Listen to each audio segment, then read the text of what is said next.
সকালবেলায় ঘুম থেকে উঠে দেখি মেস্তি টিফিনে চাউমিন করতে বসেছে। মেস্তিকে বললাম চাউমিন না করে তেলে ভাজা কর, বেশ অনেকদিন হচ্ছে আমি কোনো তেলে ভাজা খাইনি। তাই মেস্তি আমার আবদার ডাকতে করছে আলুর পকোড়া আর পেঁয়াজের পকোড়া। বর্ষাকালে এরকম তেলে ভাজা খেতে বেশ ভালোই লাগে, কিন্তু আমার তেলে ভাজা তেমন একটা খাওয়াই হয় না। 9 মাসে 6 মাসে বলতে গেলে 2-1টা খাই, তাও আবার বাবাকে লুকিয়ে।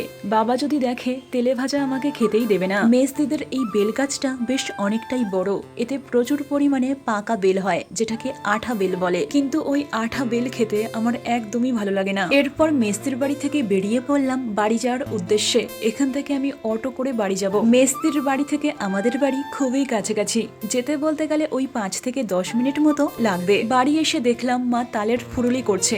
এই বছরে এটা প্রথমবার তালের ফুরুলি খাবো। আমি মিষ্টি একদমই খাই না, তাই মাকে বলি তালের ফুরুলিতে খুব কম করে মিষ্টি দেবে, যাতে আমি 2-1টা হলেও খেতে পারি।